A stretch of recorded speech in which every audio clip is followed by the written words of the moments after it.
You're listening to the We Are Libertarians podcast network. Find all of our shows at wearelibertarians.com. Hey everyone, this is Chris Spangle, host of We Are Libertarians, and I'm on the road this week. I traveled to Washington, D.C. for the Students For Liberty's LibertyCon. Lots of great speakers, got to see in the flesh people like Justin Amash and David Boaz, and I'm going to bring you some of the interviews that I did with students. I'm going to bring you some of the sessions, and I'm going to keep you updated on my travel because it was one heck of a trip. So let's get started. This is the first of my travel log, and this was recorded on Friday morning as I was racing to get a flight after my original one got canceled. As I referenced in my travel log in part 1, I met two students from North Carolina that I ended up traveling with. We recorded an update to the Patreon group via Facebook Live, this audio, as we headed back to Philadelphia from Wilmington, Delaware. Hey everybody, it is Chris Spangle live from Wilmington, Delaware with my travel companions. Introduce yourselves. Hi, I'm Caitlin. I'm Sierra. I'll let you hold the phone. Okay. So we are in Delaware right now, and yesterday was the worst day in travel history. To say the least. To say the least. So we all landed in Philly around the same time, and I met Caitlin in the train. Where were we? We were in the train station. Yeah, Philadelphia train station. Trying to get to the other train station for an Amtrak. And The airport train station. Right. Where are you guys trying to go? We were trying to go to Long Island, New York. All right. Now, from Wilmington, North Carolina. So they didn't know it, but I referenced it yesterday. So we get on the tram. We had another guy named Austin, who I thought was like your boyfriend or your brother. Oh, God. Who's your brother? I would hope... brother is more understandable, but I hope that you wouldn't think I would go that low. So this guy, he was helpless. He was probably about 30, and slick back hair, suit coat, looked like a hipster, so I thought he was going to LibertyCon. I thought he was a libertarian, and that they might be going to the same place. And it turns out she picked him up. He followed her like a lost puppy because he was so helpless. Now, how old are you? I am 20. And Sierra's 18. And so this guy, I thought they were together. It turns out he just started following her and was like, yeah, I'll go to Amtrak too and see if we can get a train out after all the flights have been canceled. Because if you didn't know what was going on, basically it was like a giant snow hurricane. And I meet them in the kiosk. It doesn't work. We all sneak onto a train. We get a free train ride. That was about the only thing that went right yesterday. Oh, yeah. That was the only good part of the day was not paying $6.75 for that for the train ticket. So we get to the Amtrak station. We're standing there like lost tourists, the three of us, and Sierra walks up to us, because she was lost too, and she asked where the Amtrak was. So we're walking, and basically here's how it went. Caitlin goes, so where are you coming from? North Carolina. That's my Sierra impression. North Carolina. And she goes, oh, that's where I'm coming from. Where are you going to? Long Island? Oh, me too. Where do you go to school? And they go to the same college. They live in the next town over. On the same flight. On the same flight. And they met basically in the Philadelphia 30th and Penn train station. Yeah. So now you two are best friends. Yeah, honestly, oh my gosh. After you go through an event like this, you can't not be best friends. So then what happens? Then after that becomes just complete anarchy because I think everybody in the entire airport all had the same idea to just get onto Amtrak. So everybody from the airport is in Amtrak. The lines... Amtrak is like the Titanic. Amtrak is like the Titanic. It's going down and it's cold. So the lines are hours long for tickets. There's people screaming there's no tickets going here. So I'm online, and then this guy starts screaming there are no more train tickets to New York. Sierra already has a train ticket to New York, so she's already set and golden, but I start to panic, and I'm going crazy. And then I found out that Chris here is I'm getting on a megabus, and I'm getting out of here. So I was like, okay, I'm about to hop on that bandwagon, and I go, and I am purchasing a Megabus ticket, but the purchase never went through. So I start to freak out. I mean, yeah, we have like 4 or 5 hours until the Megabus actually shows up, but I start to freak out because I just want to be set. I want to have my ticket. I want to have everything planned out. And so I called Megabus approximately 9 times? Easily, yeah. I called Megabus. I got transferred 72 times, and by the time I reached somebody, they told me that all Megabuses have been canceled. Which, thank God, because the walk to the Megabus was 2 blocks, and I better slow down. There's a cop right behind us. I'm on Facebook Live, and I'm going 80. Hello, officer. Hello, sir. I don't want to go to Delaware prison. It's pretty rough. So it was a 2-block walk, and when we finally saw what was happening outside, because we really, at that point, it was probably 5 p.m., and we all got to the airport about 1:30, and when we walked outside, it was like a hairdryer only with ice-cold air and snow. It was unbelievable how strong the wind was. And you went out without a jacket. I went out without my jacket on because you were wearing my suit coat, which is the only jacket I brought. Yeah, because I was freezing. I came from North Carolina. I didn't have anything on. It was 30 degrees out here. I was dying. I literally walked outside the little, what's the wheel door? The roundy door? Ooh. I don't know what those are called.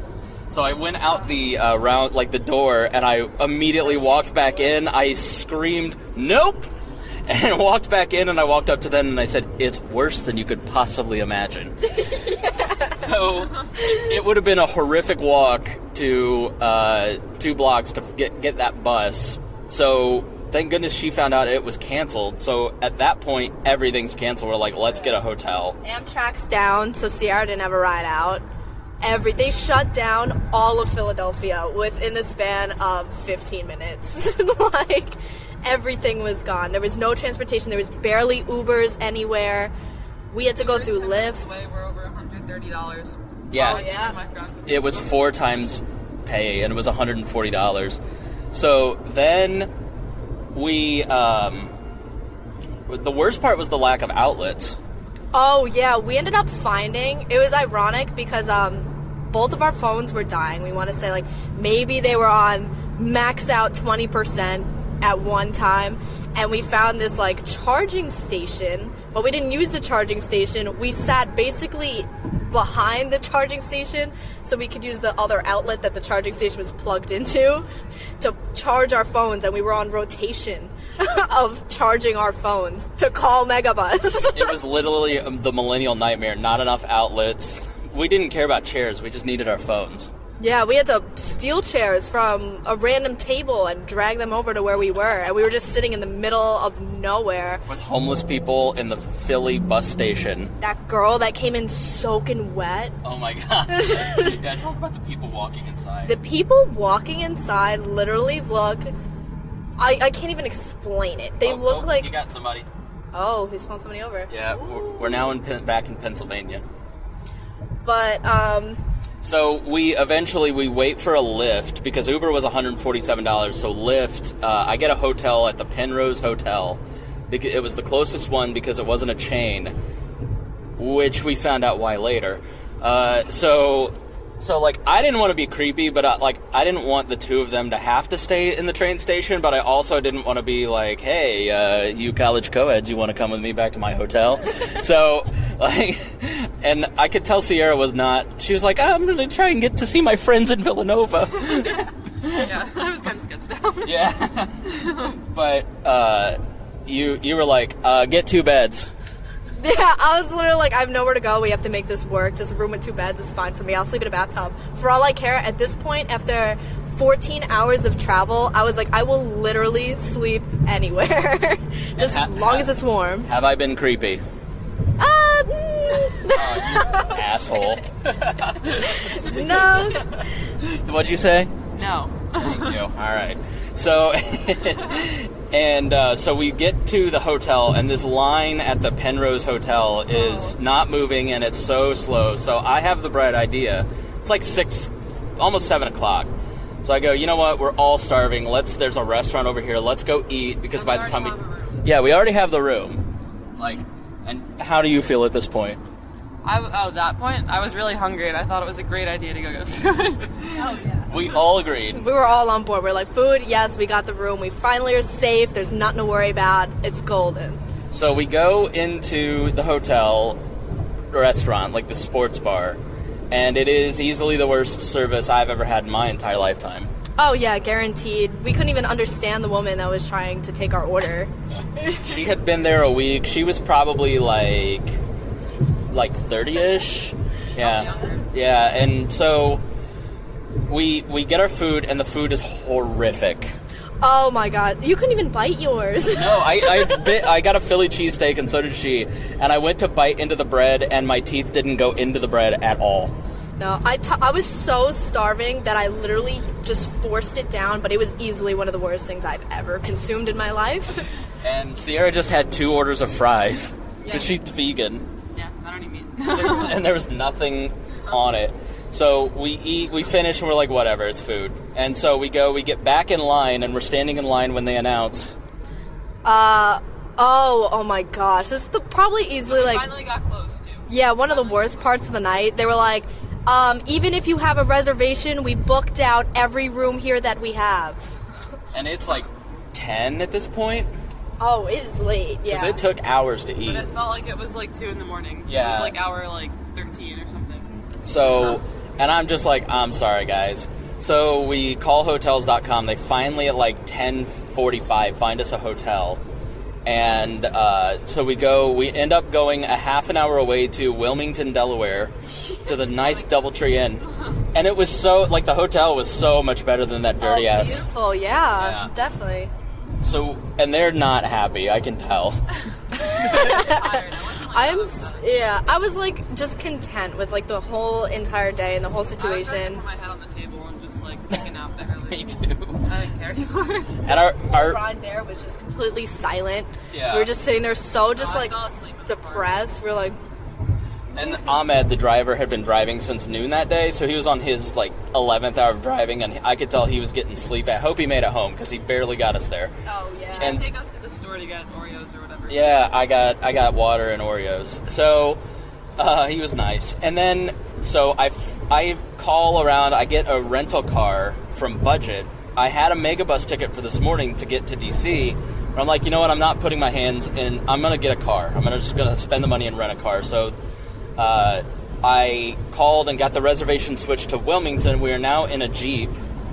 Oh yeah, it's a nice Jeep, Trailblazer. Yeah. It's nice. So we all woke up and Clean. we had to clean. wait for it to get cleaned in the cold until we actually go inside where they had some nice space heaters. You almost burned to death in that little Budget rent-a-car. I did almost burn to death in the Budget rent-a-car. Now, where do your parents think you are? My parents think that I'm still in Philadelphia. They don't think that I left Philadelphia. And they don't know about me. No, they don't know about him. Their 20-year-old daughter did not sleep in a room with a strange man last night. Nope. Okay, we're good. They wouldn't be the happiest of individuals, to say the least. I think my mom would have to take some severe sedatives to be able to make it through. I don't know, until I made it home. Yeah. She would have to be on something. So I am now in the rental car, and when we were in the train station, this boomer, who's like a tech lobbyist or something, started chatting us up. And I'm going to drop them off in Philadelphia, and Sierra's mom's coming to get them and take them back to Long Island. Long Island, New York. And where it's supposedly really bad. Oh yeah, apparently the weather is awful. I have water in my basement too. The roads are awful. My dad said that there's utility poles that are down. So it's going to be exciting. Good to go back. Best spring break ever. Wild spring break. Yeah. So, and I'm in the rental car, headed to pick this guy up. He's going to pay half in the gas and drop them off at Starbucks. Then we part, and we'll be very sad. Yeah, that would be our final end of the road. We have to take a group picture. I know. Yeah, because I need memories.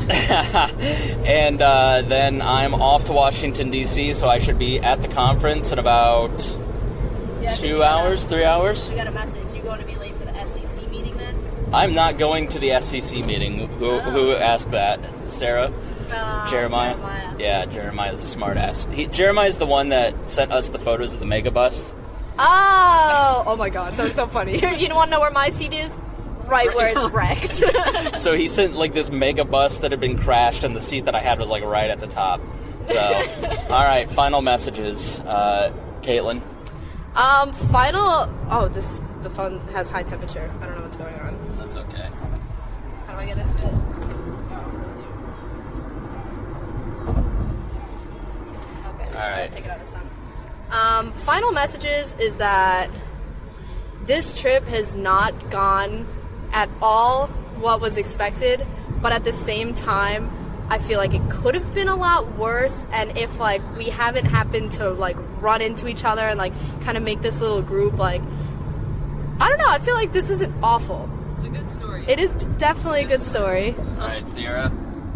I had fun. I'm happy to be home, though, soon. Yeah, we're all glad to finally kind of be out of it, so it was a good story. So, all right, well, I will update you guys once I get to the conference, and thanks for watching. Bye. While at the conference, I got to interview one student. Her name is Kelli Huck. And Kelli is a Young Americans for Liberty and Students for Liberty leader in Florida, and she is very active in a lot of different groups. So here's my interview with Kelli Huck. Okay. Check 1, 2. You're going to edit this a bit, right? Yeah, I mean, if you screw up. I do. You probably won't. Okay. You seem pretty well spoken. Okay. Yeah, sure. We'll hope for that. I've done my fair share. I don't know were you at the Charlotte Summit? No. No. Have you ever been to a YAL Summit? No. You should definitely come to one. What is the difference? So YAL Summits are regional. It's a little bit more of bonding with your local region, maybe schools that you've encountered or have friends that go to. So the Charlotte Summit is one that is for the Southeast region. It's the second one of the YAL Summits, and we're expecting about 700 children, or 700 kids, 700 kids to show up. We have Thomas Massey's going to be speaking, Kane, who's always a great speaker, and then loads of other really good just liberty speaking events. So I'm going to shut that door. Because those people are talking. Don't you know you're getting in the way? What did you say? I'm in so many organizations now about it.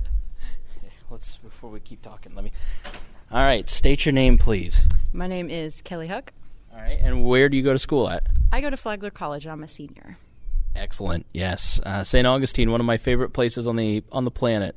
It's absolutely gorgeous there. Love it. Great city. Okay, so you are here. Are you in any kind of official capacity? How many student groups are you in?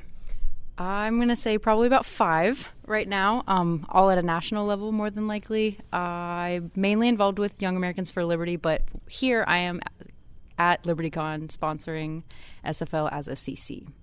What is a CC?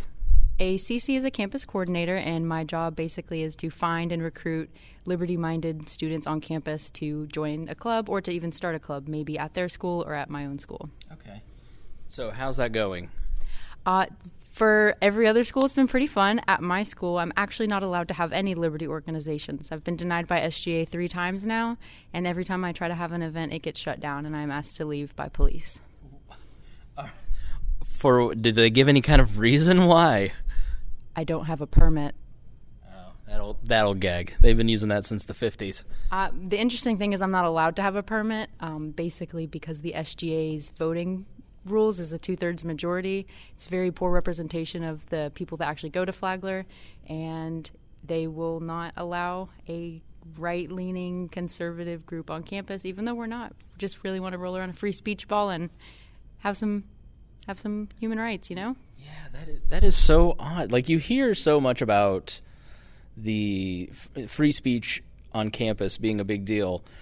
Is that just blog sites kind of blowing that up, or are college students these days really as SJW crazy as everybody makes them out to be?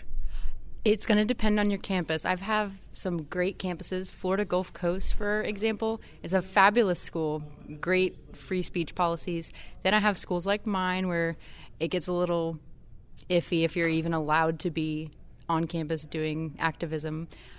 Stetson University last year, they put up pro-campus carry flyers, and a teacher went and ripped them down and was allowed to go and rip them down. Explain campus carry for those who don't know. Just the right for students to be able to carry their weapons on campus, concealed carry. Okay. Yeah. You would think that there wouldn't be many college. I mean, do you find a lot of receptiveness towards that message? I find more protests, actually. Yep. Mm-hmm. Okay. A lot of people in the college age range, they have probably never even shot a gun, honestly. They don't have a concealed carry, and they don't research their state's gun laws. So it's been a rough ride. So back to your school, I mean, did they give any kind of reason why they wouldn't allow a student group like that? So we do have a college Republicans and we have a college Democrats, and they thought there was no need to have another group on campus. Like, it just doesn't even make sense. That's like, it's the exact reason that I got in the email back. So I thought that was a little crazy, and I've contested it a few times, but each time I just can't get anything through. So hopefully we're going to reorganize and come back with a stronger game plan, because I think every school should be able to have a YAL chapter one way or another, just to make it happen. You know, every school should have the ability to have one. And there's some schools that haven't been approved. Some schools have thriving YAL chapters of 200 plus members. So YAL has really only come about since this podcast has been in existence, and it has really caught on. Why do you think YAL has grown so fast? Young Americans for Liberty.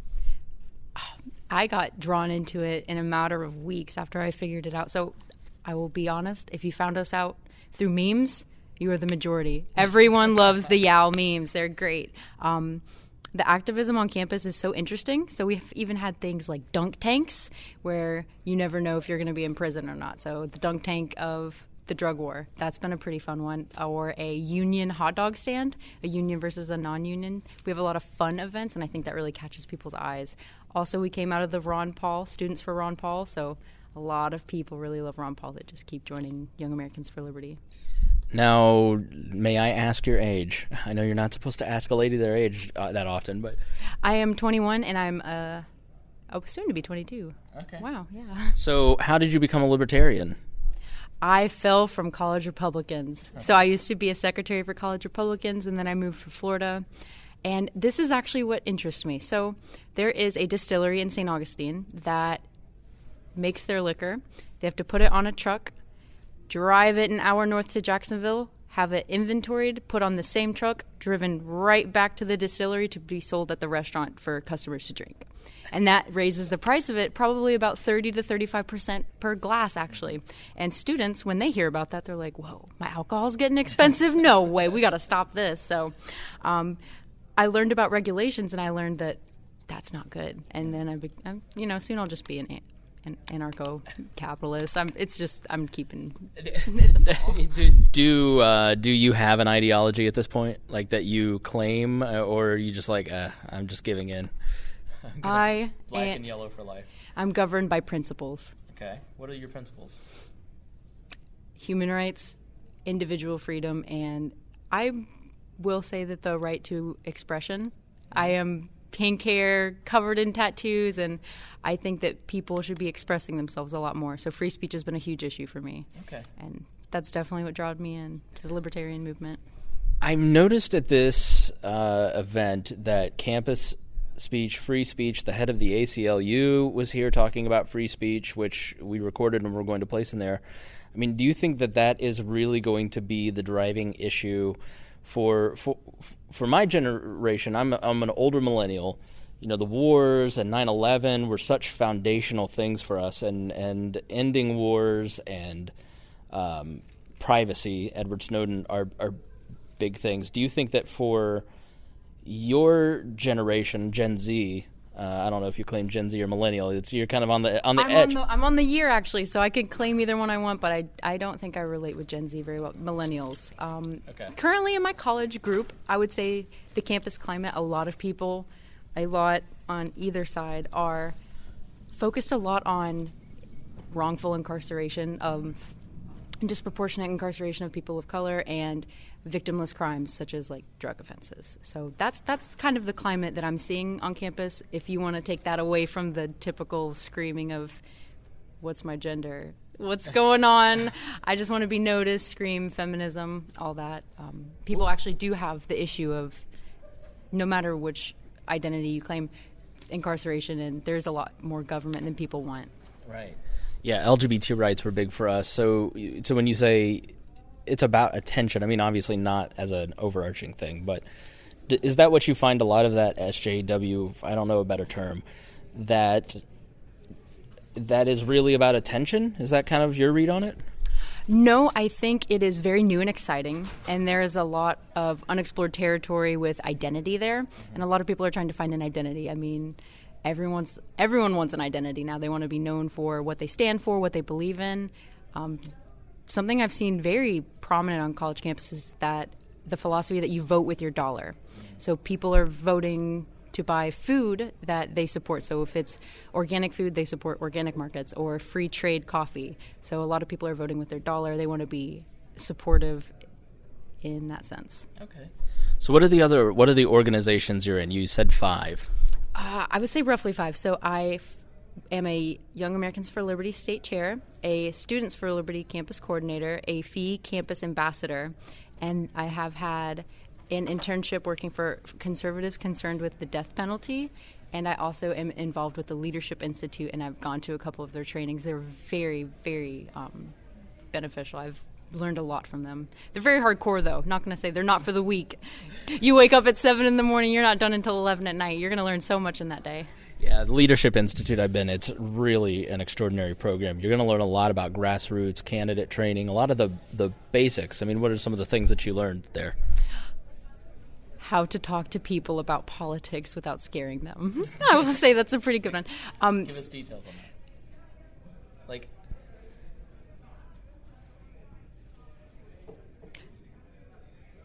so when you're on campus, it's not always a good option to just go up to the nearest person wearing a keep calm and carry an AR-15 shirt and ask them to join your club. You want to know about people's principles. You want to know what they stand for, what their interests are, what is something in the current day that they stand for, what is something that they would like to see change. So we've talked about getting to learn people and why they're in the movement or why they're involved in this sort of activism. Okay, so you and I actually connected because of the death penalty internship, and I was supposed to have you on, but there was a transitional period when all that was happening, so I didn't have you on.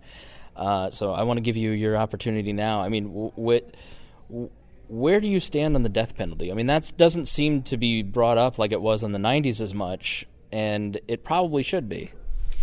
You know, the death penalty is a very touchy subject for a lot of people. A lot of people view it as something that we should keep because it is the ultimate way to punish someone for a crime they've committed.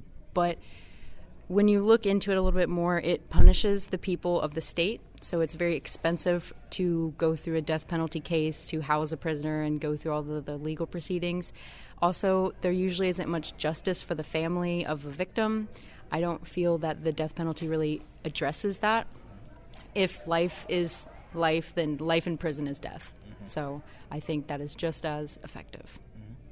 So what do you get out of coming to a convention like this? I mean, if I haven't set it up properly, I mean, there's how many thousands of college kids going to a bunch of seminars about economics and really nerdy things, and then there was one about memes, which we talked to those guys.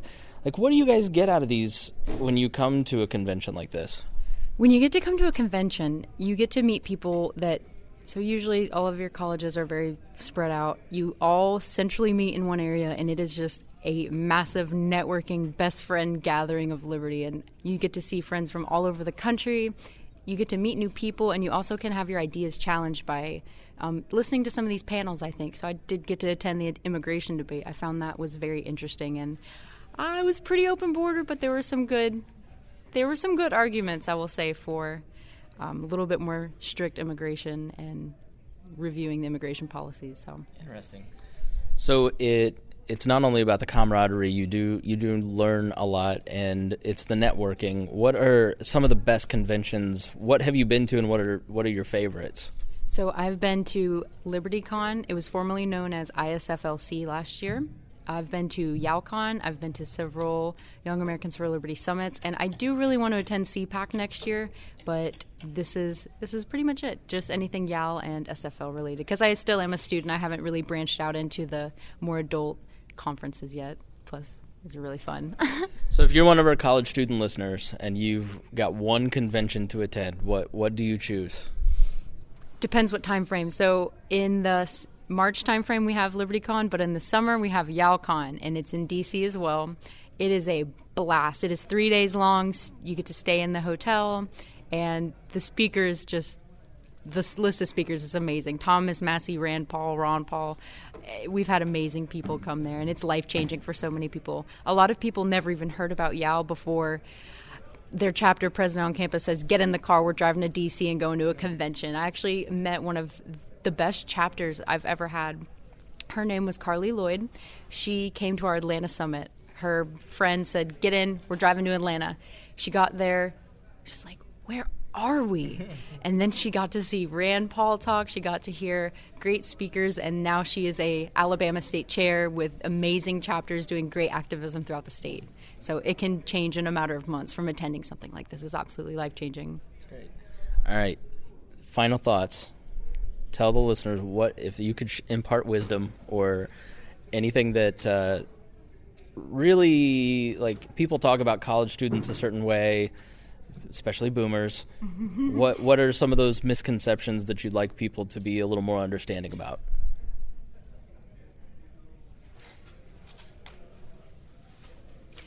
We like to have fun, but we also like to know why we're having fun. Everyone here came here with the reason of becoming a better activist, becoming a better leader on campus, and that is what they're doing. And we're not all here just having fun and partying and getting to go to all these sessions, eat some really good DC food, see the sights, but we're here learning a lot about the libertarian movement. We're learning a lot about the sponsors and organizations, and there's also a lot of internships that you could get here. I think that's very beneficial if anyone wanted to look into job opportunities. These conventions are seriously a good place to advance your career. Yeah, the students here are so much more serious than when I was in college. Like, everyone's very intense and in a suit and very put together.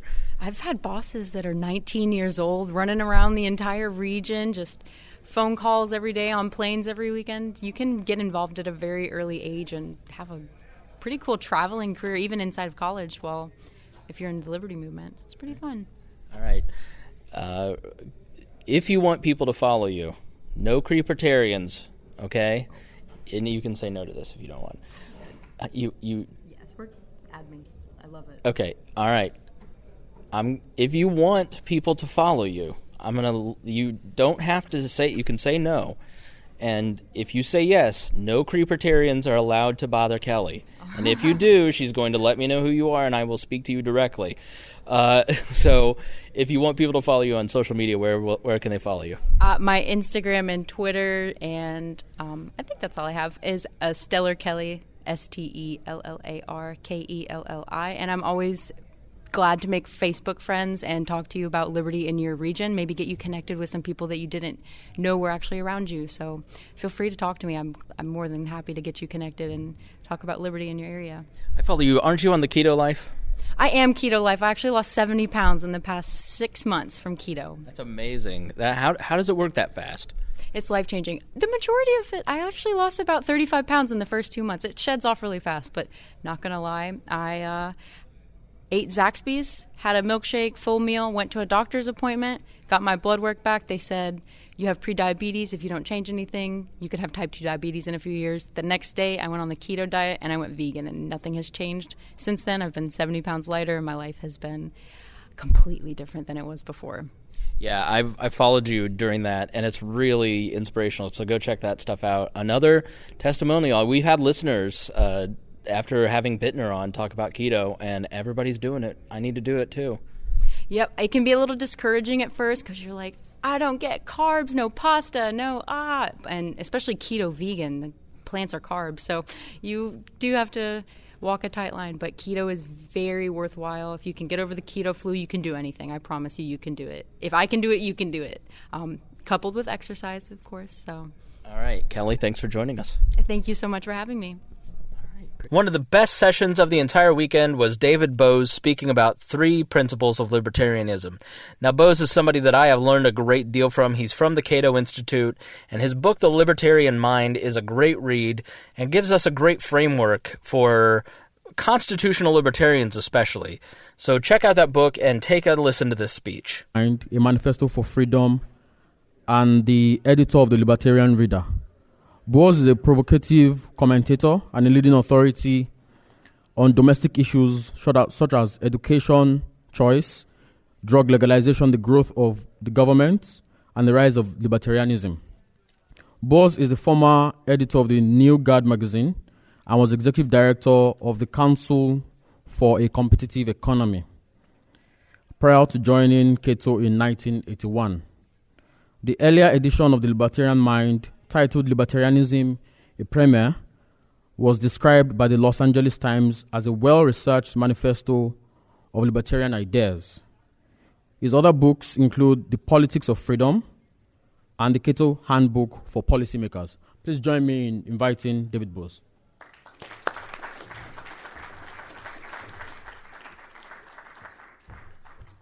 Thank you. Thanks, everybody, for being here. This is a great conference, and I know there's lots of stuff running all day, so to have people here still at 5 o'clock when there are other alternatives is very impressive. A bit of a crowded podium up here, but what a great time to be a libertarian. Or at least that's what I was thinking a few years ago when we had the Ron Paul campaign and then the Rand Paul election and the Tea Party and marijuana legalization and gay marriage, and then Edward Snowden's revelations about mass spying, and people were talking about a libertarian moment. And then suddenly, in a moment's time, that seemed to pass, and suddenly we had Trump and Sanders and Clinton, and around the world, Jeremy Corbyn and Marine Le Pen, and now Marion Le Pen right over here in Washington. And everybody's talking about nationalism and protectionism and socialism, so it looks like maybe things have turned the wrong way. Maybe we should all move to Brazil, where the student libertarians took down the president of Brazil. But I'm old enough to remember the 1970s, when nobody was talking about libertarianism, moments or other. We just hoped they would call us librarians instead of libertines when they got it mixed up. But one of the things that I try to tell libertarian audiences and non-libertarian audiences is that lots more Americans are libertarians than realize it. A lot of that is definitional, of course, depends on how you define libertarian.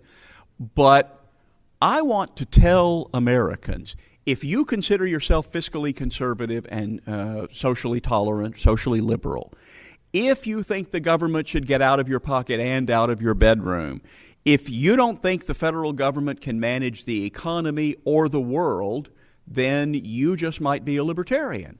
If you hold those views, you don't fit into the liberal box or the conservative box. And I want people like that to start thinking of themselves as libertarians. Maybe they're moderate libertarians and many of us are radical libertarians. That's fine. Like I said, it's a crowded podium for these notes. I want us to be the vanguard of that movement, but I want more people to understand that they really should think of themselves as part of that. So that's part of why I wrote The Libertarian Mind, was to get more people thinking in that way. When we want to go out and introduce people to libertarianism, we have to meet people where they are. But first, we should know where we are. We should know what it is we stand for, and then think about how we're going to market those ideas. So what is it? What is this libertarian idea that we all believe in?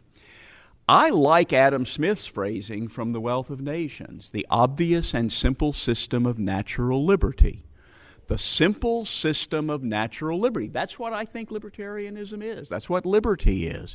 It's not a complicated system. It's basically just leave people alone. They respect your rights. You respect their rights. Everything works.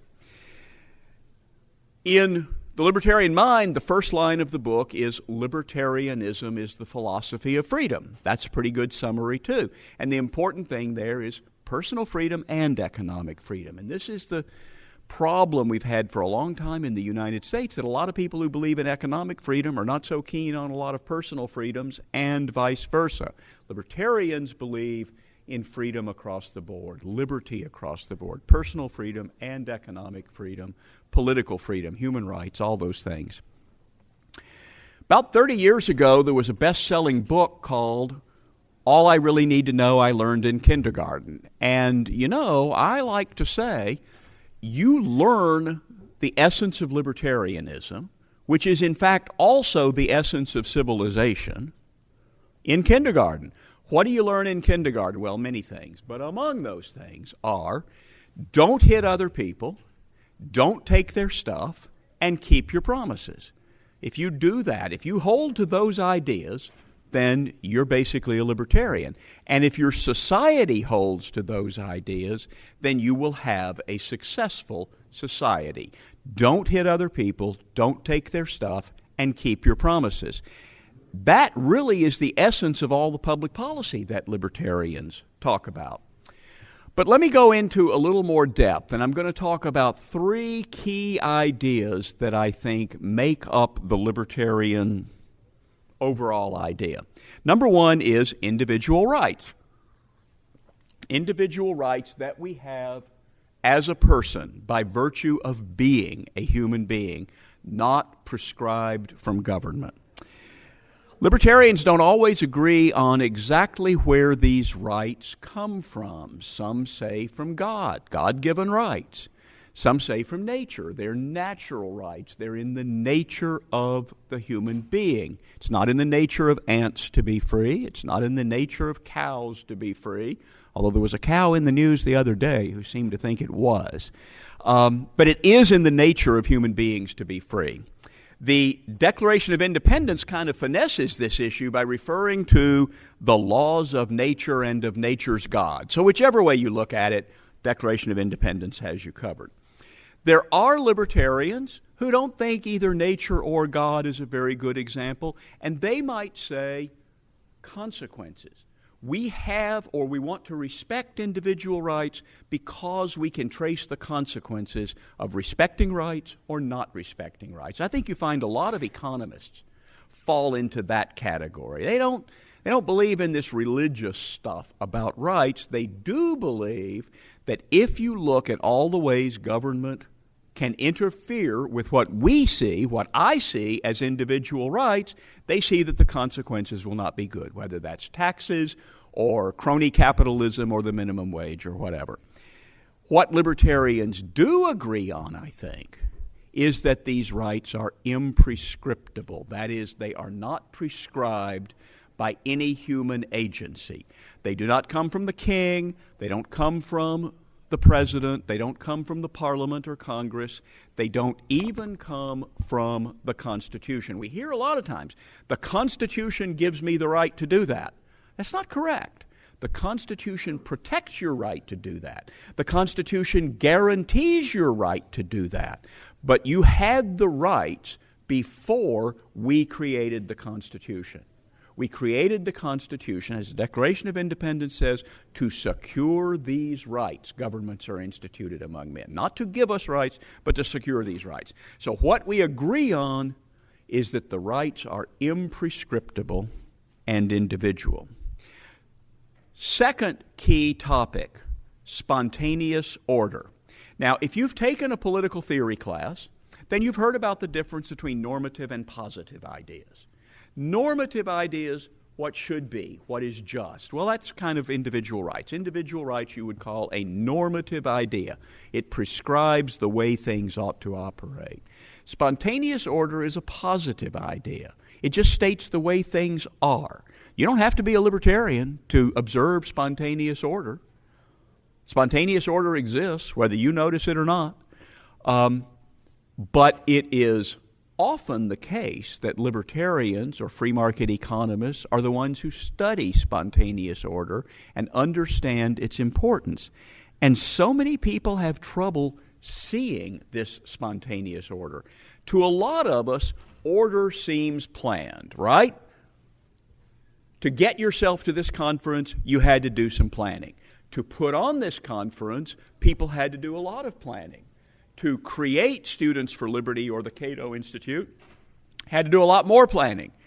And to create a network of finance and telecommunications that spans the globe so that you can go to a bank on a Sunday in France or Indonesia and get money out of a machine from people who don't know you, who don't meet you, who will never know you, that takes an incredible amount of planning to make that happen.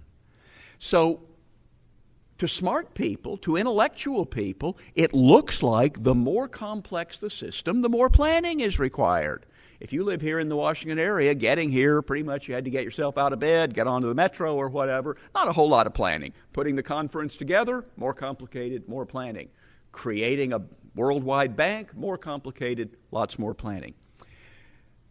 What's hard for a lot of people to see, and I think maybe particularly hard for intellectuals to see who think in these rational constructivist terms, is that the most important institutions of society typically are spontaneous orders. They have evolved. They have not been planned.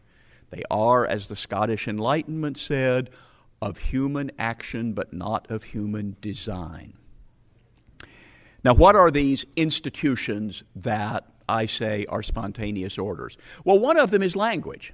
Now, you all took an English class when you were young, and you heard the rules of the English language. You were taught how to spell, how to do grammar, maybe even how to diagram a sentence. But the rules themselves evolved.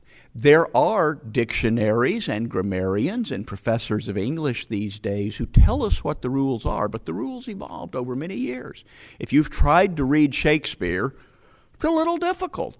Doesn't look quite like English. And if you've tried to read Chaucer, it really doesn't look like English. It's hard to, and all of that was spontaneous evolution. That's an example of spontaneous order. Within the language debates, there are language debates. By the way, I always point out, the French language has an actual academy of the French language, and they do try to plan it, and they say, no, you cannot say le weekend and le computer. You must use the French word la fin de la semaine, whatever the word for computer is. But mostly they fail, and besides which, French isn't a static language. There was Latin, then there was Old French, Middle French, now there's Modern French. Maybe we're up to postmodern French. So at any given point, you can try to freeze it, but the language continues to evolve. Now, within language debates, there are prescriptivists and descriptivists, and the debate there is generally the descriptivists say the point of a grammarian or a dictionary is just tell you what the language is, how do people use the word, so on. The prescriptivists say, no, some things are right and some things are wrong. There is a difference between uninterested and disinterested, and you ought to use the difference. You ought to know the difference. If you want to communicate with me and you say uninterested when you mean disinterested, then I will get the wrong idea because I know what those words mean. A few years ago, a younger editor at the Cato Institute sent something up for my approval, and it had a phrase in it like between you and I. And I circled it, and then I said to him, how the heck did that get all the way to my desk, between you and I? He said, oh, it's optional. I said, no, it's not optional. It's between you and me. It's not optional to say I. He said, well, in his book, Steven Pinker says that it's optional. I said, well, then Steven Pinker is dead to me. But the reality is, the language does change, and things that my father or his father might have insisted on really are no longer the way you have to do it in English.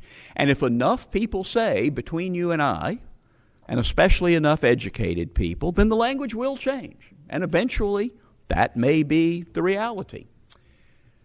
Language is a spontaneous order. It evolves over many centuries, and then we write down the rules and we try to obey them because it helps if we all use the same rules for communicating.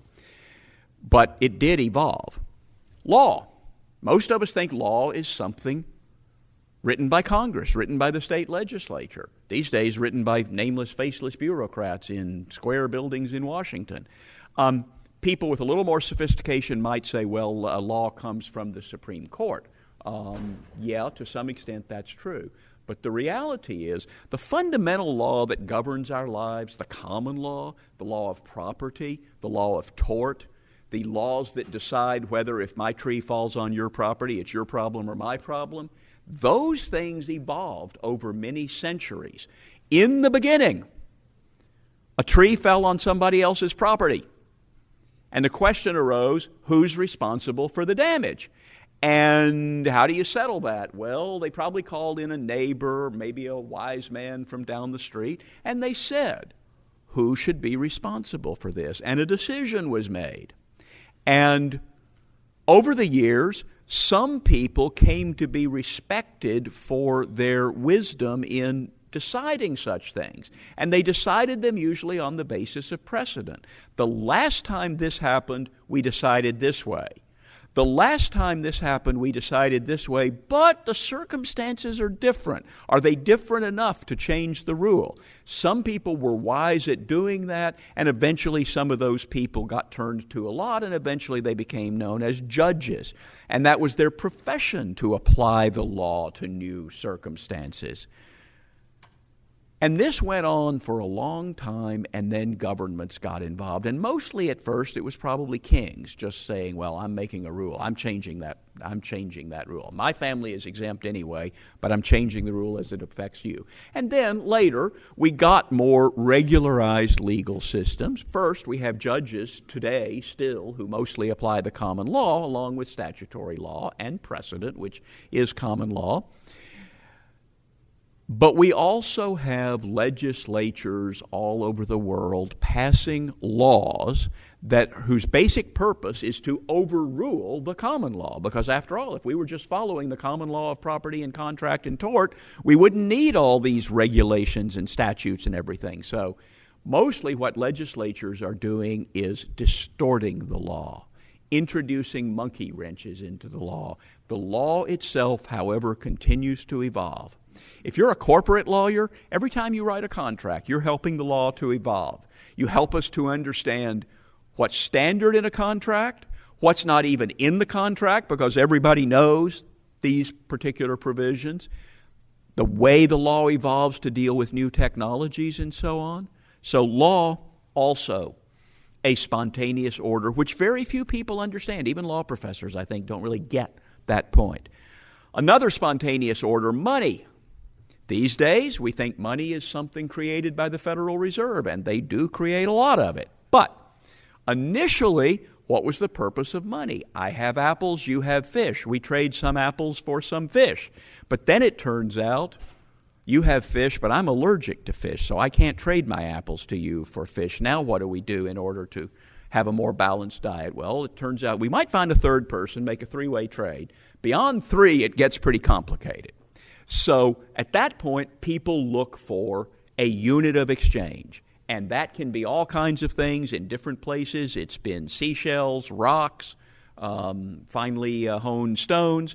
But a lot of places, it turned out gold and silver seemed to have all the characteristics that you wanted money to have, a medium of exchange. And so we moved toward gold and silver. And then, just like with the law sort of, kings got into it, and kings said, I tell you what, it's not really money unless it has my picture on it.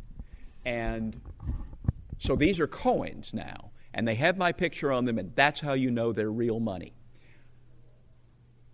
And then the kings discovered, it's a 1 ounce gold coin.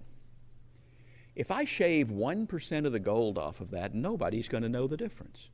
If I shave 2%, nobody's going to know. If I shave 3%, crafty traders are going to start saying, this doesn't feel right. But if I shave 1% a year and another 1% 10 years later, and so this is how governments started corrupting the money. And then they came up with a really good idea. There is a limited amount of gold and silver in the world, but there's pretty much an unlimited amount of paper. So if we just put my picture on paper and then we say this piece of paper is worth 1 ounce of gold, well, we can print infinite amounts of that, and that's how we got inflation. It's happened many places in the world.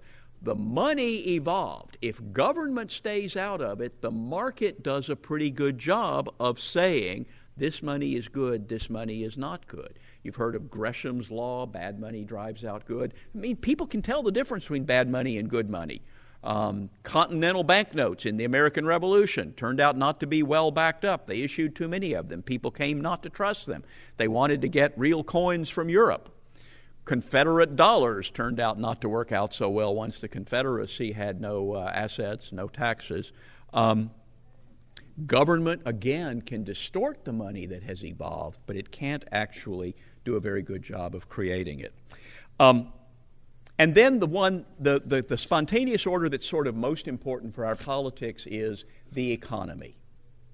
And here again, this is where smart people, intellectuals, really have trouble seeing that the economy is a spontaneous order. Every one of us gets up in the morning thinking, what can I do today to make my life and those of my family better? And that may mean making something, carrying something, selling something, making deals. Maybe I don't make anything, but I put together people who have and people who want, and I can make money that way.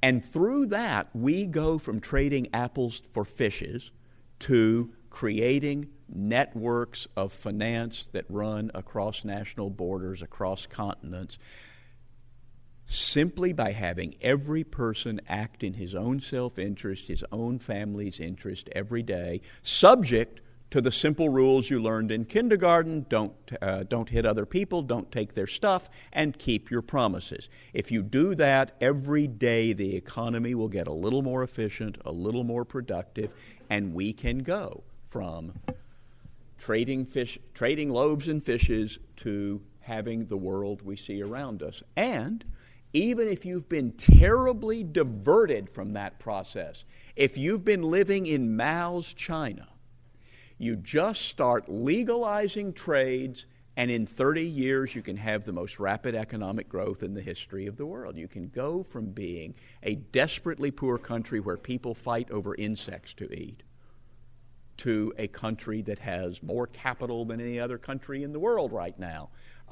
That is the spontaneous order that the market can generate, and virtually everything that governments try to do to improve on that spontaneous order is in fact distorting and destroying the spontaneous order.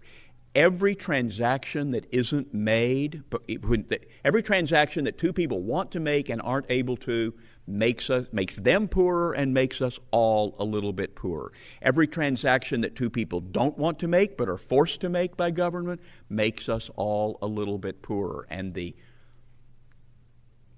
accumulated effect of all the rules and regulations that government has come up with to interfere in the spontaneous economy costs us a lot. Hard to estimate how much. Costs us a lot. That's something libertarians understand.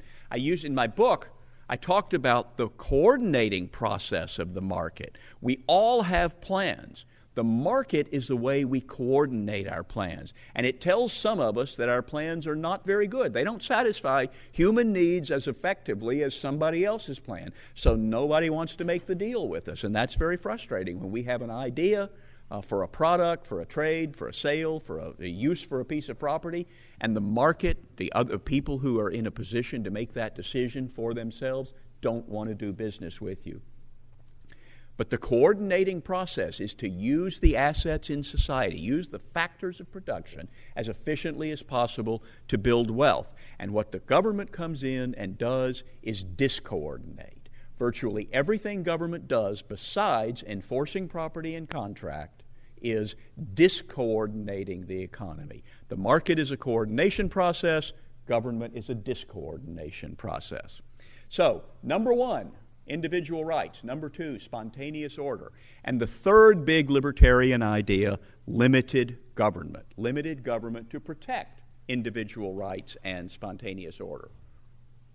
In the United States, we usually say limited constitutional government because we understand this limited government to be instantiated in our Constitution and in the system of laws that run from it. But there are countries that don't have constitutions, and they still have law and order. They can still have limited government. And unfortunately, most countries that have produced constitutions in the last century or so have created constitutions that don't limit government, that merely empower government, that take the powers we have as individuals and give them to the government. We understand that we have a government that is limited because we have our freedoms and our rights and our powers, and we decided, and there's a lot of weight being done by that phrase, we decided, but I'll skip over that for the moment. We decided to delegate some of our powers to the government in the Constitution. We decided that to make sure they didn't think we'd given them more powers than we had, we would enumerate the powers that we were giving them. Mostly in Article 1, Section 8, these are the powers of the federal government. And by delegating and enumerating them, we limited them. And then, just to be sure, it was suggested maybe this federal government should also have a Bill of Rights. And the objection to the Bill of Rights was, why do we need a Bill of Rights when we haven't given the government the power to violate any rights? But for greater caution, Madison said, we will write a Bill of Rights. And so they listed a bunch of rights: freedom of speech, freedom of assembly, Second Amendment, Third Amendment, no quartering. The one amendment they've been really good about obeying, no quartering of troops in homes. And then they wrote the Ninth Amendment: the enumeration of certain rights in this Constitution shall not be construed to deny or disparage others retained by the people, which gets back to my original point. The rights are retained by the people. They are not granted to the people.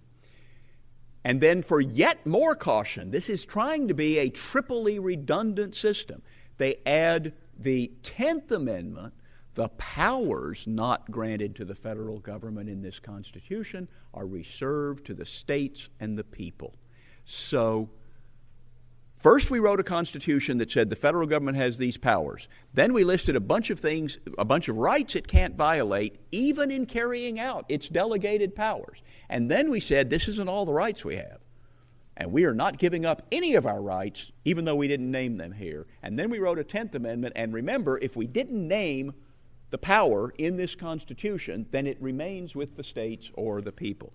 So, this obviously has not worked perfectly, and we could go the whole hour on that point, but the purpose is limited government. That's the third big idea for libertarians: individual rights, spontaneous order, and limited government.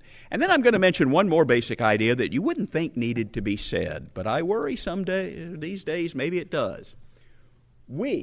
By that I mean we libertarians and most of us Americans are liberals in the classical sense. And liberalism is a universal creed. It means that we believe that all people are endowed with certain inalienable rights of life, liberty, and pursuit of happiness, not just some people. And that ideal is incompatible with political ideas based on concepts like blood and soil, or treating people differently on the basis of their race or religion. And like I say, I shouldn't need to say that here, but it seems like we've had some examples in the past year or two of some people who don't seem to get the distinction that libertarianism, liberalism, means all people. There are many ideas in the world that are not universal, that are based on the idea that we people, whether that is we of our religion, we of our race, we of our land, we people are different, and we have rules for us that other people are not entitled to. We liberals believe in a universal creed. Now, people have written books on all these complicated topics. I wrote one, but there are many books that I drew on. For me, it does in the end sort of come down to, I hold this truth to be self-evident, that it's wrong to initiate force against innocent people. Whenever I think about, should the government do X, that's really what I'm thinking about. Does that involve the initiation of force against people who have not themselves used force? And if not, then there's not likely to be a persuasive argument for the government being able to do that.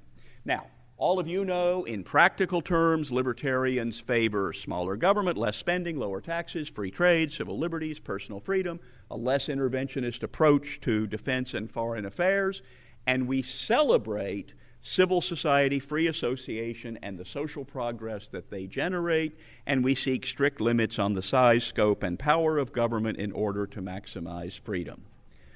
Another quick little concept that I like in talking about liberty is Smokey the Bear's rules for fire safety also apply to government. Keep it small, keep it in a confined area, that's what the Constitution tried to do, and keep an eye on it, which is our job. That's what the Cato Institute does, the National Taxpayers Union, the Students for Liberty, all those kinds of groups. Keep an eye on the government and make sure it is kept small and in a confined area. Now, when I speak, I'm often asked, oh yeah, where's an example of a successful libertarian society? And my answer to that question is easy. The United States of America. Not a perfectly libertarian society, but compared to most of what had gone before in the world, it was a country based on liberal values, on Enlightenment values. It was mostly based on individual rights, a free economy, and limited government, and it produced the greatest efflorescence of not just prosperity, but peace and social harmony, at least for 100 years or so, that had ever been seen in the world. So this is an example, and increasingly more of the world, Northern Europe, Southern Europe, Eastern Europe, Australia, New Zealand, Japan, increasingly more parts of the world coming to appreciate the value of these ideas. There's a book I read a few years ago by two Ivy League professors complaining that libertarian ideas are, quote, astonishingly widespread in American culture. They wrote a whole book on why you shouldn't believe in individual rights, and then they said, but you go out and you interview Americans and they just keep coming back to this idea that they have some rights, some freedom. They don't seem to understand that they don't have rights and freedoms. Astonishingly widespread in American culture, and we do not do a good enough job of connecting with that concept. I've written some about the libertarian vote with my colleague David Kirby. If you ask me how many libertarians are there in America, I can give you answers ranging from maybe 100,000 to 100 million, and I have good data for each one, depends on how narrowly you define it. David Kirby and I did some survey research, polling research, and said, well, 15 to 20% of the American people hold ideas that we consider basically libertarian. On the other hand, I said earlier, if you're fiscally conservative and socially liberal, then you don't fit into the Republican box, you don't fit into the Democratic box, and you're leaning in a libertarian direction on both aspects of that, so that makes you kind of libertarian. We did a poll. We asked an online polling service, would you describe yourself as fiscally conservative and socially liberal? 59% said yes. The majority of Americans think they're fiscally conservative and socially liberal. That ought to give us something to work with. Now, we also thought, well, let's find out, if you use the word libertarian, you're not going to get a number like that. If you go out and just ask people, are you liberal, conservative, libertarian, you're going to get a small number. But if you say, would you describe yourself as fiscally conservative and socially liberal, also known as libertarian? 44% will still say, yes, that describes me, even when we throw in this word that probably a lot of people don't even know, libertarian. So I thought that's interesting, which is why we enjoy a lot of freedom in America. Indeed, I would argue, I get a lot of pushback on this, but I would argue that America is more free on balance than ever before. And that is thanks to the founders and the Constitution they gave us and the cantankerous, individualist, free enterprising, revolutionary, don't tread on me people who make up this country. But we've always got the Hillarys and Bernies on the left and the Huckabees and Trumps on the right who think they could run our own lives better than we can, which is why the founders also told us that eternal vigilance is the price of freedom. I want to move toward concluding by quoting something my friend Brian Doherty said in his wonderful book, Radicals for Capitalism, The History of the Modern Libertarian Movement. And that is a sort of double-pronged thing. Libertarian ideas are radical. They go to the root of the question of what powers and rights does the state have over the individual. And yet, they are deeply rooted in American and Western civilization, which now runs on approximately libertarian principles. Now, he said approximately, not perfectly libertarian principles, but approximately libertarian principles. And the reason for that is something libertarians have a right to be proud of. We have been fighting ignorance, superstition, privilege, and power for many centuries, but we have to keep doing it. It is to those libertarian ideas and those libertarian people that we owe the best parts of our civilization. More than a lot of libertarians want to acknowledge, we live in a world of freedom and progress. We have extended the promises of the Declaration of Independence, life, liberty, and the pursuit of happiness to people to whom they had long been denied.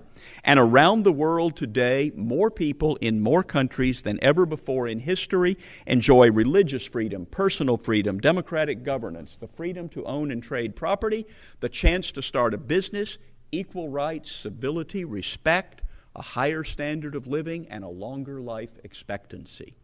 War, disease, violence, slavery, and inhumanity have been dramatically reduced, and it is libertarian ideas and liberty-minded people who have made that happen. I was asked once by some skeptics what the most important libertarian accomplishment ever was. And I thought for a minute and said, the abolition of slavery. Okay, they said, name another. I thought the abolition of slavery was pretty good. I thought that if you had the abolition of slavery on your resume, you were ready to meet your maker. But they said, name another. So I thought a little more carefully, and I said, bringing power under the rule of law. That was the fundamental libertarian achievement, but it is incomplete. It is what the Levelers and John Locke and the American founders and Frederick Douglass fought for. It's what the protesters in 1989 fought for. It's what Rand Paul filibustered for. It's what our friends in Russia and China and Egypt and Venezuela and Iran fight for in circumstances so much more challenging than ours that we can barely comprehend it. It is what we fight for, and that is why it's always a great time to be a libertarian. Thank you very much.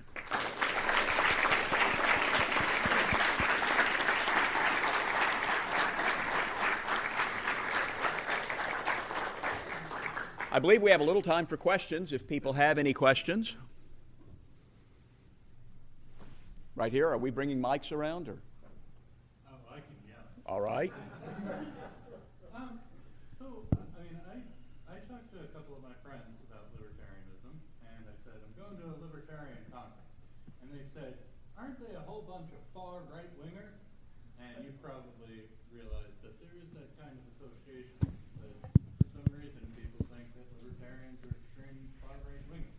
And I never met an extreme far right-winger who was okay with smoking pot and getting gay marriage. So I guess I'm wondering, from your perspective, is that more historical baggage from sort of connections between libertarians and Republicans working together and so forth? And do you see something like that holding in the future? Or does the future hold two political parties that the libertarians infiltrate for lack of a better term?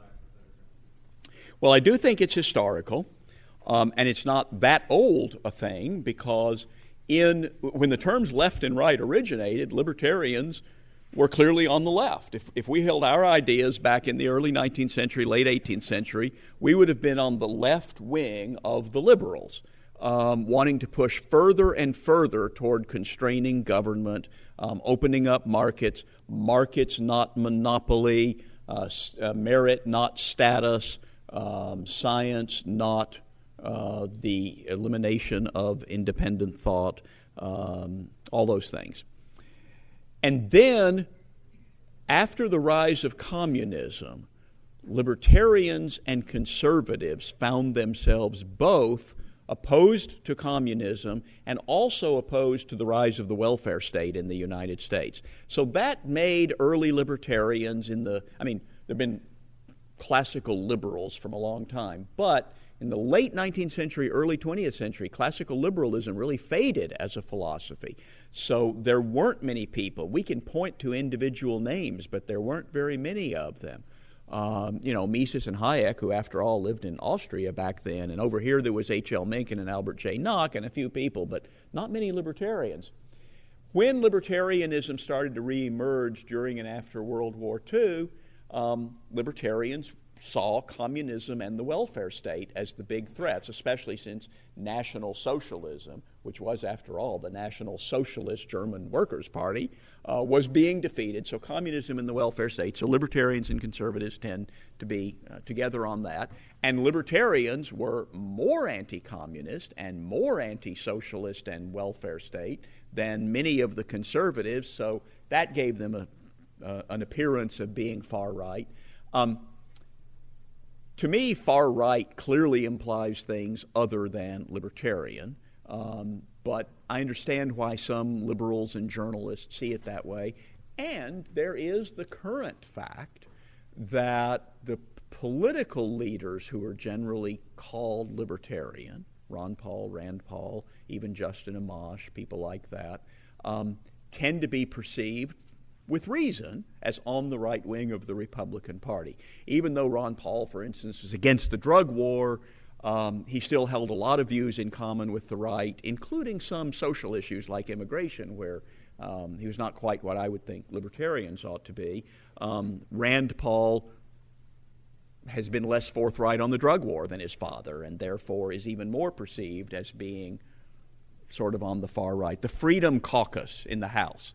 Some people call that a libertarian caucus, but in fact, it's strongly pro-drug war, anti-gay marriage, all of that, but they're very anti-Obamacare, overspending, things like that, although they did manage to reconcile themselves to the $500 billion budget increase that they just passed.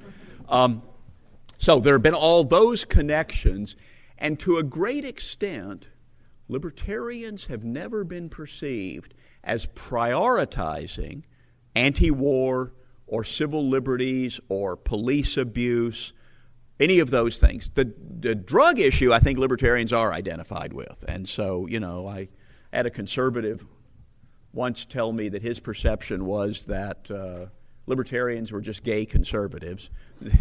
The other thing is, conservatives who smoke pot. We don't oppose the drug war because we want to smoke pot. We oppose it because it interferes with people's individual choices. Some of us do want to smoke pot, some don't. I know a libertarian writer. First time I met him, we were both in line at a cocktail hour. And when I got to the front, just ahead of him, I said I wanted a Coke. And he said, he knew who I was, I didn't know who he was. He said, Coke? I would have thought libertarians would drink whiskey. I turned and looked at him. I said, libertarians drink whatever they want. But there's that sort of perception that if you're a libertarian, you must like guns. I don't like guns. You must like pot. I don't like pot. And yet it hasn't overcome the right-wing association. I think Students for Liberty has done a good job of trying to fix that. They changed "don't tread on me" to "don't tread on others" or "don't tread on anyone." That's a good reformulation of liberalism. And they had the president of the ACLU here today. I think that's good. Unfortunately, she's going to go back to her office and tell her that no one came to her speech, so that's not going to do a lot for her perception of who libertarians are. But it was a good idea to have her here, and we've had her at a couple of Cato events too. Sorry, that was a long answer, but it is a big thing on my mind. Yes? I feel with this hyper-radicalization of the left that you're seeing some more moderate Democrats perhaps thinking twice about being on that side. Do you think that there's some way that libertarians can maybe reach out to these people who, maybe they're not on the fiscal conservative thing, but they're definitely socially liberal? What is the way that we can reach out to them and maybe bring them to, the dark side? I'd love to, but are there in fact Democrats who are disillusioned? Hi. Hello. Okay. Glad to hear it. Pardon me? I don't think we should be limiting free speech. Well, that's a good thing, and as far as I'm concerned, that is obviously the liberal position. And it is kind of shocking that there has been a change in a lot of ways on that issue. I actually asked a high-ranking ACLU officer last week, is the ACLU still solid on free speech? And I was told, yes. The chairman of the board is, the president is, the executive director is, the board of directors is. However, 200 young staff members of the ACLU signed a statement saying we really shouldn't be defending the freedom of speech of people like Milo Yiannopoulos. Now, 200 is out of 1,300. They have a big organization. But and what I was told was it's really an age thing. It's not even, if you look at the list of names, it's not even divided so much by age, by race or gender. It's age. That's a problem, because if the younger ACLU members are not strong on free speech, there's a complication here on the free speech issue too. There are groups like FIRE and the new Speech First that are being recognized as strong free speech proponents. But there are also groups like the vehemently anti-gay Alliance Defending Freedom who go around claiming that they're defenders of free speech. What they're defenders of is non-liberal speech, conservative speech, the kind of speech that tends to get censored. I have no confidence that they would speak up for the rights of left-wing speakers if campuses were dominated by conservatives. And now the alt-right, the white nationalists, are talking about themselves as free speech martyrs. And let me just say, you want to reach out to moderate Democrats? A good way is not to bring people like Milo Yiannopoulos to your campus on your podium. And I have seen college Republicans do this. I have even seen one or two libertarian campus chapters. And when I have asked them, what the hell are you doing bringing Milo Yiannopoulos to your podium to engage in racial provocation, their excuse is, we're defending free speech. No, you don't defend free speech by putting the Nazis on your podium. Milo's not quite a Nazi.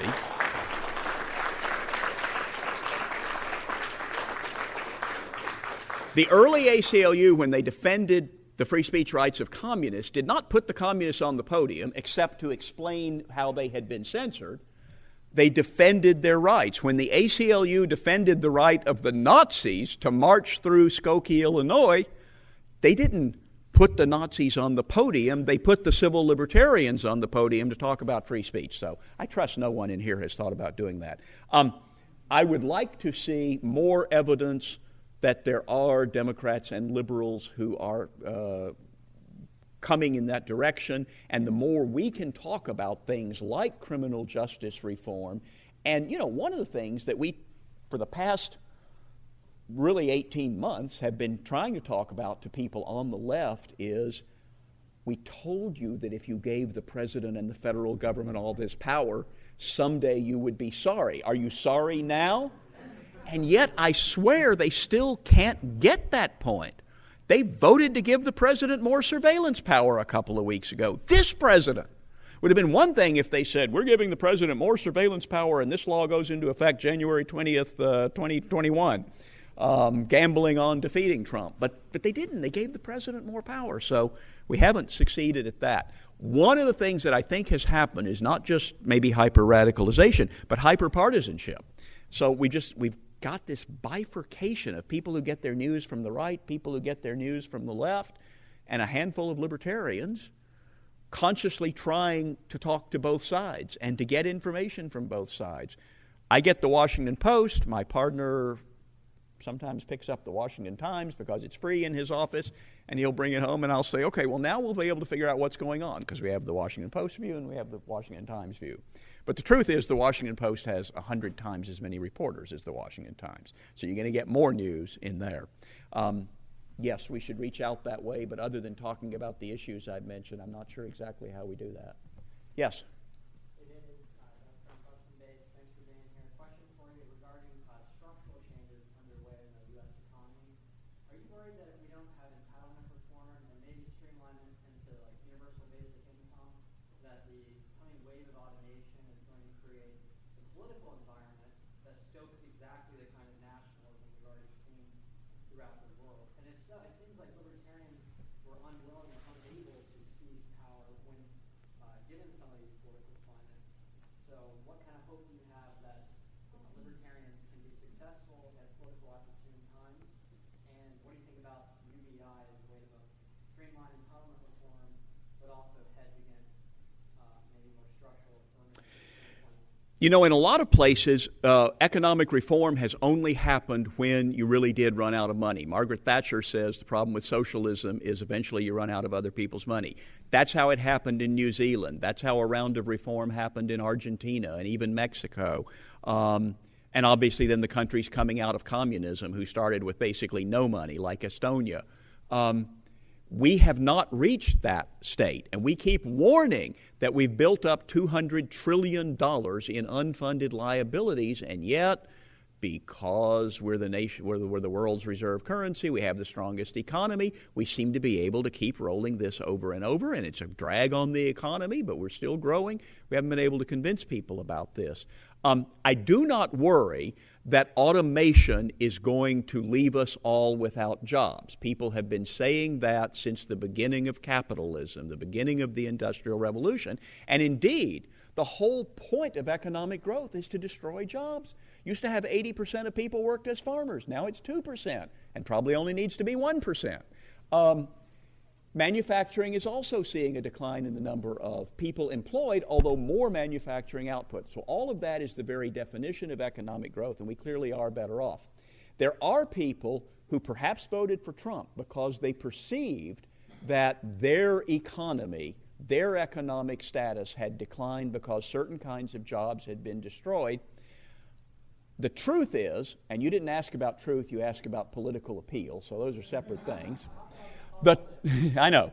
So the truth is that we're pretty much at full employment. We went through a recession, but now we're pretty much at full employment. There are jobs. On average, they pay better than they used to. We clearly have a higher standard of living in terms of size of our houses, the appliances we have, the fact that I have all the information in the history of the world right here in my breast pocket right now. All of those things are better. When you hear that the middle class is shrinking, you know what the reality is? The middle class is shrinking because they moved into the upper middle class. So you've still got some number of people below the middle class. And then you've got a broad middle class which is somewhat less broad now because the upper middle class has gotten bigger. But some people's relative status has fallen. They used to be well-paid union workers, and now they're not, and if they're of a certain age, it's difficult to become software coders or whatever. And so their relative status may have fallen. There's also an angle that is mixed up there, which is it's possible that they perceive that their status has fallen while the status of people they used to look down on has risen. And I mean particularly people of color. It used to be, even if you were a poor white, you still got to look down on all the non-whites. And that's not true anymore. And I think for some people, that is a difficult thing to accept. So it's not the automation and everything itself that I worry about. Relative status is an issue, and it probably helps parties like Marine Le Pen in France, and certainly, I think, helped Trump here. We have good economic answers to that. You mentioned UBI, you mentioned the cost of entitlements. If UBI is going to cost less, then it's presumably going to deliver on average fewer benefits. Because the reality is the transfer state is not all that inefficient in terms of overhead. Most of what's in the transfer state goes in checks to people. So if you got rid of welfare and housing subsidies and Medicaid and unemployment insurance, and in some formulations even Social Security and Medicare, you would save a ton of money, and you could turn it into UBI, but you're not actually going to save much money if you want people to continue to get the same standard of living at public expense. And then the problem I worry about is that we will never actually get the trade that some libertarians talk about, that we get rid of everything and replace it with UBI. Plus, if we do, and it goes to everybody, it's a universal basic income, then aren't politicians going to start bidding for raising the UBI? And a lot of voters are going to perceive that they would, even the taxes that go up, they're going to benefit because they don't pay much in taxes. So I don't think there's an easy way out of that, and I think better answers Fiscally are things like transforming Social Security and Medicare into funded plans, privatized Social Security. We could privatize Medicare in the same way, but that's a big political uphill battle too. And so it may be that until we actually hit the wall, like New Zealand did, like Mexico did, we're going to have a great deal of trouble solving that fiscal problem. Okay, I have to stop. Thank you all for being here.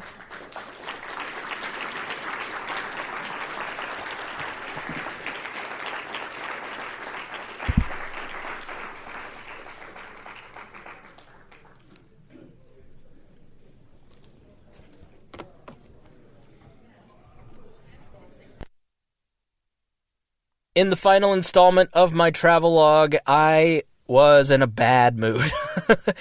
I had arrived at the conference on Saturday afternoon at 2 and got set up and realized that all the money that I had spent on promotional materials was not really worth it, and I had missed most of the conference. So I was debating whether or not I should just stay or go. I was on my way outside in the freezing cold to Hot and Juicy.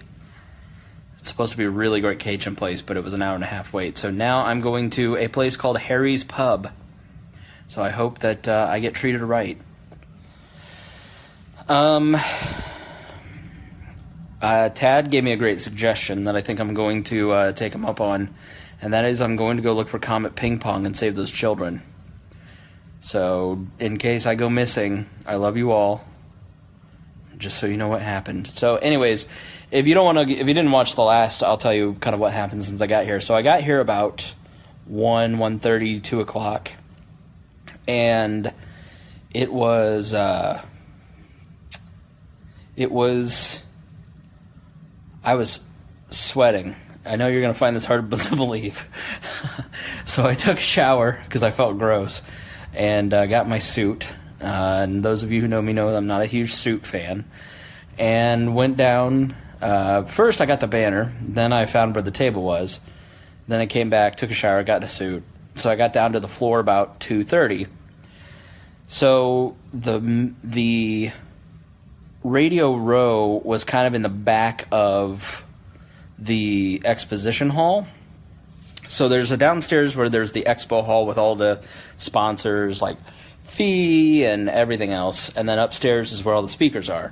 So by the time I got here, essentially, and they said 40% of the people that were supposed to attend didn't show up because of the weather. So it would have been a poppin', as the kids say.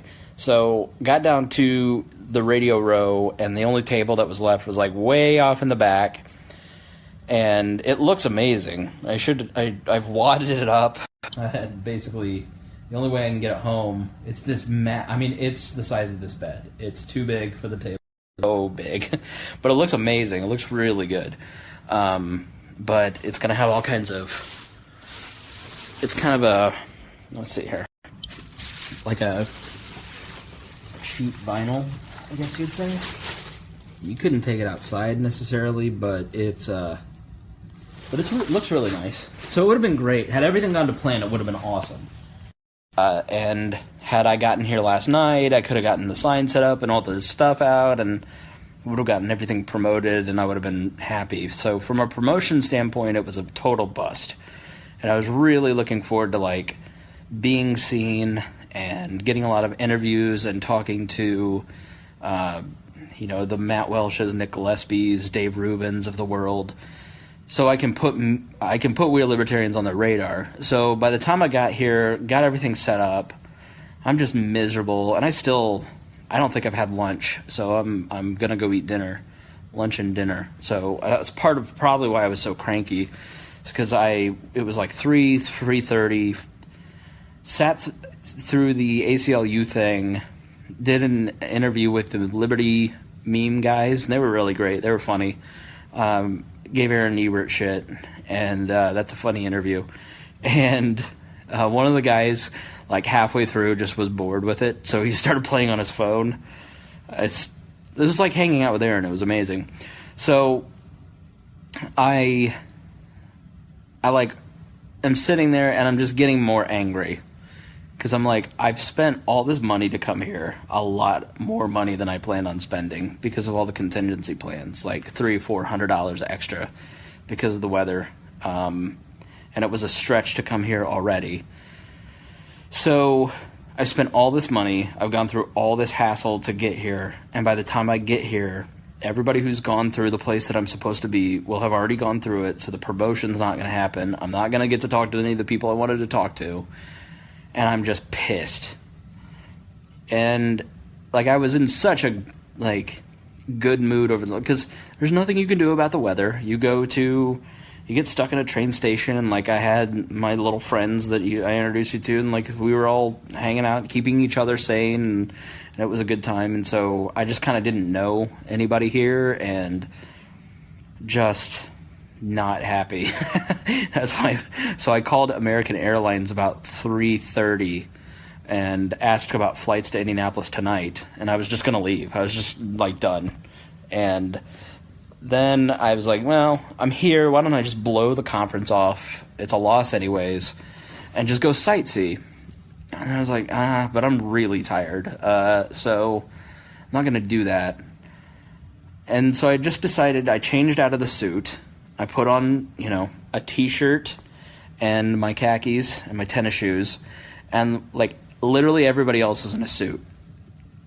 Everyone here is in a suit.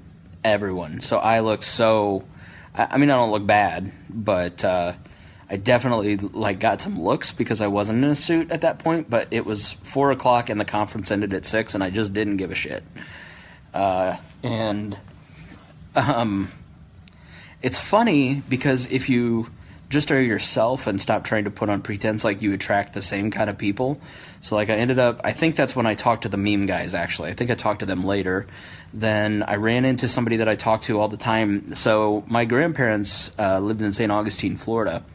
And we used to go to St. Augustine all the time because we had a condo as kids down there. And she goes to Flagler College. So we just started talking on Instagram, and she's here. We finally met up.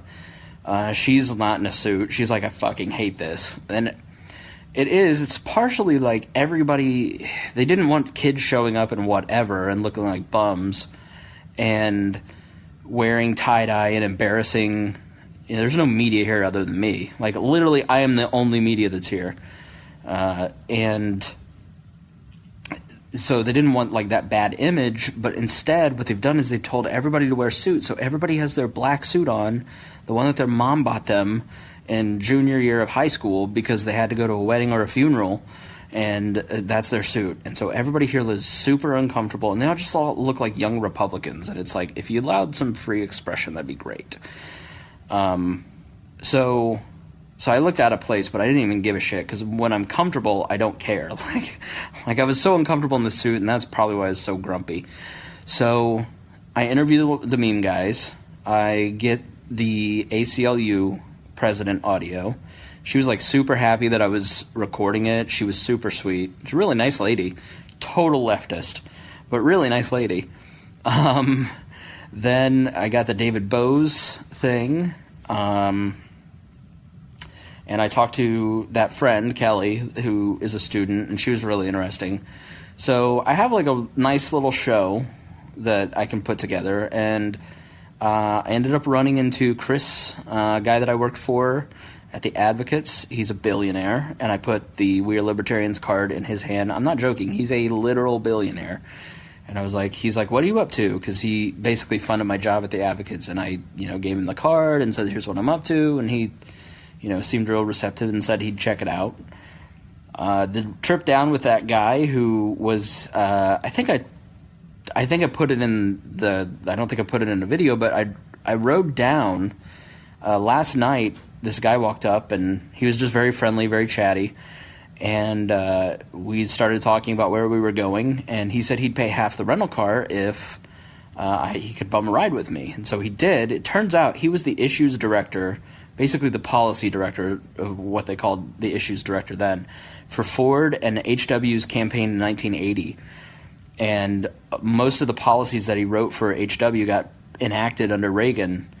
Didn't work for Reagan then, worked and helped put together, he was on the transition team for Bush in 92, and worked some there. He's on like the Council on Foreign Relations. He's friends with everybody. Like, has worked for all these presidents, worked for all these Republicans, and if he's telling the truth, he's one of the most well-connected people I've ever met. Left a really good impression on him. We traded cards and talked about doing a podcast, from the swamp. It's easily verifiable to make sure that but I don't know, he seemed legit and super wealthy. So, like, I've had a good trip in that I've met a couple of rich guys, which is really the best you can hope for. Got some nice social media snaps. So it didn't turn into a total loss. I've got a show out of it. I was hoping to get more, like 10 different speeches. So it's one of those situations where the reality of how you've built it up in your mind ends up being so drastically different from what you expected it to be that it ends up like you just get upset about it. So I was tantruming, and that's when I was going to go home. So I didn't, hanging out with Kelli, talking with her, and that's been fun. Now I'm going to go eat at Harry's Pub, and I'm going to hope that they treat me as nice as Harry does. So I leave here in the morning. I have to get up at like 5 a.m., get to the airport. Flight's around 8, and then I should be home around 10 a.m., and I'm looking forward to it. Listen, here's what you have to understand about me. I am not a traveler. Like Jeremiah Moore will testify, I don't like to travel to Newcastle. Tad once said that if you want to hang out with Spangle, you have to go within a 1-mile radius of his apartment. And it's not totally inaccurate. I'm a homebody, and I like all my stuff, and I like my routines, and I just get very out of place when my routines are upset.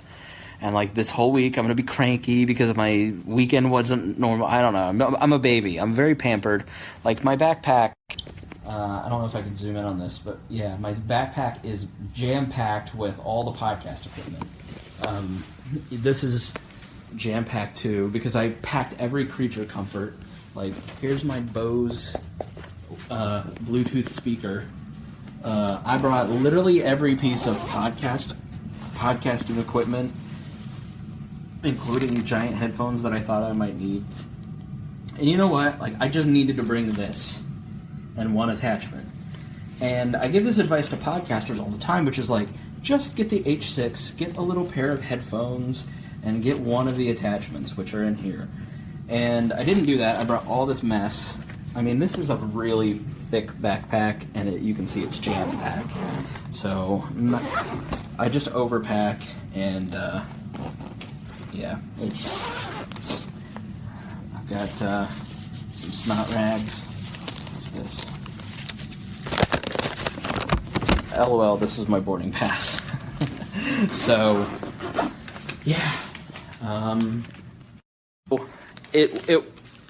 It wasn't a good trip, but it wasn't a bad trip. Like, it just wasn't what I expected. And so that's, I think, was what was really, like, grating on me. It was the first time, like, you're in a hotel and, like, we're having dinner and it's fun and you're laughing about how absurd everything is, but then, like, you get here and then you realize the reality of it and you're just like, So, but it was a different trip than I expected. So I ended up having fun. I had a good time. Like, I will never forget how ridiculous this entire trip was. And it's almost as ridiculous as a trip that I took with Ed Coleman to Memphis. It's probably more ridiculous, but Ed's so ridiculous that it was outrageous. Like, he's such a... yeah, I got stranded once before in Memphis with a candidate of ours who is... I don't even want to go into it because I'll say bad things. But, yeah, no, it was... Definitely, Chair's right. Planes, trains, and automobiles. I took every single one of those to get here. It was a struggle. I mean, it was like a struggle. Like, you're scratching and clawing, and the adrenaline's pumping, and it's kind of exciting because you're, like, trying to figure out how you're going to get here to there and all that. And I got here, and then I got a show out of it, and I had some fun. So, what else can you do? Now I'm going to go pop this. zit that I've got on my face and eat food for the first time today, really. I don't think I've eaten. I mean, I had two slices of canned peaches for breakfast, and that's all I've had today. So, no wonder I'm shitty.